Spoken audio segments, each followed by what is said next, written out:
ကဘာကြီးရဲ့အပြောင်းလဲဟာတခါတလေမှာအတန်ကြေကြေအော်ဟစ်နေသူတွေစီကမဟုတ်ပဲနှစ်ပေါင်းများစွာစိတ်ရှည်လက်ရှည်စူးစမ်းနေသူတွေစီကလာတတ်ပါတယ်။တဘာဝပတ်ဝန်းကျင်အရေးကိုအလေးထားပြီးကဘာမြေကိုခါခွေခြင်းနဲ့စိတ်ရှိသူတွေအတွက်ဂျပန်နိုင်ငံရဲ့စွမ်းအင်ကဏ္ဍကိုလုံးဝပြောင်းလဲပစ်ခဲ့တဲ့လျှို့ဝှက်ချက်တစ်ခုရှိနေပါတယ်။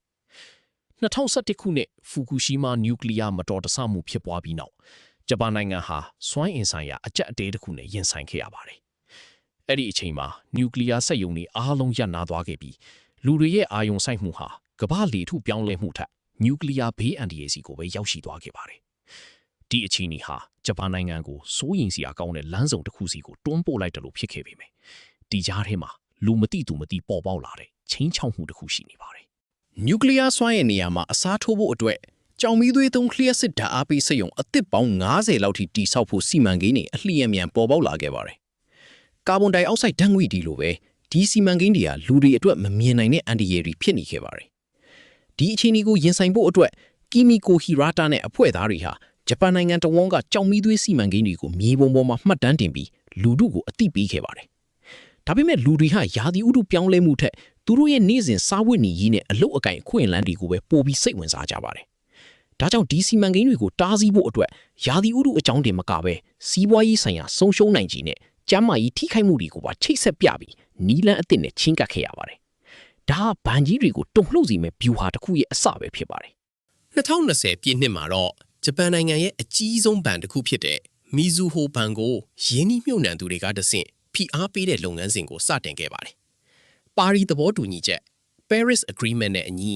ကြောင်မီးသွေးလုပ်ငန်းတစ်တွေကိုငွေကြေးမထောက်ပံ့ဖို့ရှယ်ယာရှင်တွေဘက်ကတောင်းဆိုခဲ့တာပါ။ဂျပန်နိုင်ငံမှာဒါဟာပထမဆုံးအကြိမ်ဖြစ်ပေမဲ့အောင်မြင်မှုကတော့မထင်မှတ်လောက်အောင်ကြီးမားခဲ့ပါတယ်။ဒီတောင်းဆိုချက်ကိုရှယ်ယာရှင်34%ကထောက်ခံခဲ့ကြပြီးဒါဟာဂျပန်နိုင်ငံတဝန်းမှာအကြီးအကျယ်သတင်းဖြစ်သွားခဲ့ပါတယ်။ရလဒ်အနေနဲ့စီမံကိန်းပေါင်း90တဲက9ဂီဂါဝတ်ထုတ်လုပ်မဲ့စီမံကိန်း18ခုကိုဖျက်သိမ်းနိုင်ခဲ့ပါတယ်။ဒါဟာကာဗွန်ဒိုင်အောက်ဆိုက်တန်ချိန်တန်ပေါင်း1900ကိုလျှော့ချနိုင်ခဲ့တာဖြစ်ပြီးတစ်နှစ်ကိုကားအစီးရေ8တန်းလောက်လမ်းပေါ်ကဖယ်ရှားလိုက်တာနဲ့ညီမျှပါတယ်။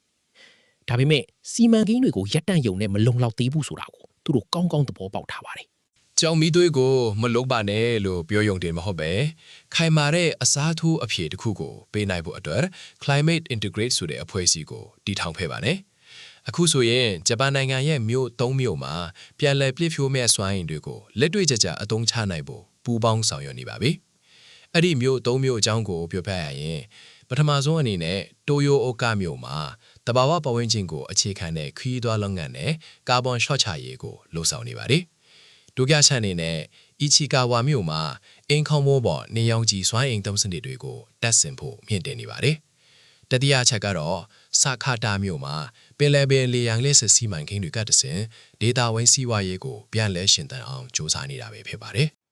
ဂျပန်နိုင်ငံရဲ့စွမ်းအင်90%ကိုပြန်လည်ပြည့်ဖြိုးမြဲစွမ်းအင်တွေနဲ့အစားထိုးဖို့ဆိုတာဟာစိန်ခေါ်မှုကြီးမားပေမဲ့အချက်လက်တွေနဲ့ခိုင်မာတဲ့စီးရုံးမှုတွေရှိရင်ဖြစ်နိုင်ပါတယ်။မဖြစ်နိုင်ဘူးလို့ထင်ရတဲ့အရာတွေကိုဖြစ်လာအောင်လုပ်နိုင်တာဟာတယောက်တည်းမဟုတ်ဘဲစိတ်တူကိုယ်တူရှိသူတွေနဲ့စုပေါင်းလှုပ်ဆောင်ခြင်းကြောင့်ပဲဖြစ်ပါတယ်။မိတ်ဆွေအနေနဲ့လည်းကိုယ့်ရဲ့ကိုယ်ပိုင်နီးလန်းနဲ့ဒီလိုပြောင်းလဲမှုတွေမှာပါဝင်နိုင်ပါတယ်။ဒါဟာကဘာကြီးကိုပိုမိုကောင်းမွန်အောင်ပြောင်းလဲပေးနိုင်တဲ့ပုံရိပ်ကားချက်ကြီးတစ်ခုရဲ့အစောပိုင်းအဆင့်ပဲရှိပါသေးတယ်။အနာဂတ်မှာဘလို့စိတ်ဝင်စားစရာအပြောင်းလဲတွေထပ်မံပေါ်ပေါက်လာအောင်မလဲဆိုတာကတော့ဆက်လက်စောင့်ကြည့်ရမယ့်ကိစ္စတစ်ခုဖြစ်ပါတယ်